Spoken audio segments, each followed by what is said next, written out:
The experience of not having what you want is actually the beginning of creating the thing that you want. It's okay to be dissatisfied. It's okay to question if what you have is still what you want. It's okay to want more. It's okay to need more. And it's okay to ask for more. You could have the most amazing meal of your life today, and you're still going to get hungry again.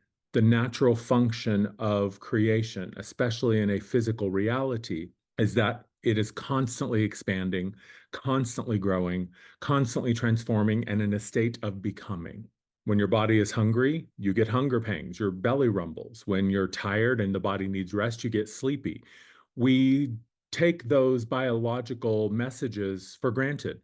And yet, so often, when it comes to an emotional need, a psychological need, an energetic need, we often question it or restrict ourselves or hold ourselves back. Not having what you want or deciding that what you have is no longer satisfactory is what allows you to begin the act of creating what's new, creating what's next, creating what is yet to come.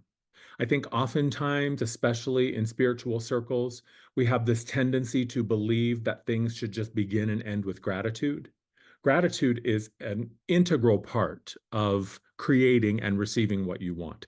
Gratitude absolutely is a requirement, I believe, for a life that is satisfying, a life that is rewarding, and a life that is self empowering. And yet, gratitude is really only part of the equation. I think the other part of the equation that we often forget to give ourselves permission to feel is dissatisfaction. Dissatisfaction is what inspires me to say, hey, I want something else. Hey, there's got to be another way. Hey, is this all there is? Dissatisfaction is the beginning of creating the new thing. Dissatisfaction is the beginning of transformation. It is the beginning of alchemy. It is the beginning of moving to a place that you, I, we collectively have never been before. This is something I'm seeing a lot lately with my clients is them looking at their life and questioning, is this what I really want? Does this still really satisfy and fulfill me? And is there anything else? Is there anything more? Giving yourself permission to be dissatisfied is necessary to activate your internal engine of creation and manifestation. That feeling of like, oh, wait, that's not what I want. Oh, wait, I don't have what I need. Oh, wait, I don't think I like that. That's what allows you to begin to open yourself up to new possibilities and receiving new creations. Dissatisfaction can be that burning desire in the pit of your stomach, in your gut, that inspires you to keep going, to keep moving, to keep trying, to keep asking, to keep challenging when you feel like you can't go on. Think of it this way. If you were raising money for a charity, let's say you had a goal of $1 million, you would be really, really grateful for everything that you were receiving. Even $1 is moving you towards your goal. But until you have reached your goal of $1 million, you're not going to be satisfied, are you? So when you begin to receive what it is that you're asking for, certainly be appreciative. Certainly say, thank you, Spirit, God, the universe, whatever you call that divine force, say thank you to it, and then continue to ask for more. Continue to offer feedback to that constant loop of communication between you, the universe, and your external reality, saying, that's great. We're getting there, but we haven't reached the point of satisfaction or fulfillment yet. It's like a relationship. Think about a romantic relationship, even a personal or professional relationship.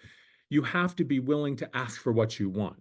You have to be willing to speak up and say, hey, I appreciate the effort that you're making. Hey, I appreciate that you're here. Hey, I appreciate that you're contributing, but it's not enough. What I really want is this. What I really need is this. In a relationship, if you're not willing or able to identify and ask for what you want, you're never going to get it. Closed mouths don't get fed. The squeaky wheel is the one that gets the grease. So don't conflate gratitude with this idea that you shouldn't want more, that you shouldn't ask for more, or that somehow it's non-spiritual or ungrateful for you to say, thank you for what I have, but it's no longer enough. The experience of not having what you want is actually the beginning of creating the thing that you want. If you really think about it, not having what you want is the very beginning of getting what you want, because it's the not having of it that inspires you or motivates you to ask for it, to go out and find it, or to build it for yourself. In a sense, you can begin to see that dissatisfaction is actually a really good thing. Dissatisfaction is a sign that spirit, your soul, yourself, the universe, God is saying, hey, there's something more for you. Hey, this isn't for you anymore. Hey, you can have more. Hey, is this really what you want? And it's up to you to give yourself permission to begin to acknowledge your sense of dissatisfaction, your lack of fulfillment, and give yourself the approval that it's okay for you to want something else, to want something more, or to want something new. I think a good way to gauge whether or not you are willing to give yourself permission to speak up and say, that's not what I want. I want something else. I want something more. I want something different, is imagine you're in a restaurant and you order dinner and the waiter brings what you ordered and it's not cooked well, or it's not cooked right, or it's not even what you ordered at all. Are you willing to say, hey, thank you for this plate of food, but this isn't what I ordered? Or are you the kind of person that's just going to close your mouth, suffer in silence, and eat something that you don't really want? Another key piece here is it is important to have a goal in mind. It is important to have a desire that is framed clearly in your mind, in your heart, and in your gut so that you can know as you begin to proceed towards what it is that you're asking for, you have a sense of, is this it or not? Just like knowing what it is that you ordered for dinner is going to give you a sense of the plate of food that comes to your table eventually. Does this fit the bill or not? Does this satisfy and fulfill the needs that I have? And is this what I asked for? And if it's not, you are well within your sovereign right as a divine creator to say, thank you, I appreciate this, but this isn't what I want. This isn't what I asked for, and it's not going to cut it. God isn't asking you to settle. Spirit isn't asking you to play small. The universe isn't saying, oh, sorry, that dream is too big. I can't do that for you. Give yourself permission to be dissatisfied. Give yourself permission to ask the sometimes hard question of, do I still want this? Does this still fulfill me and feed me?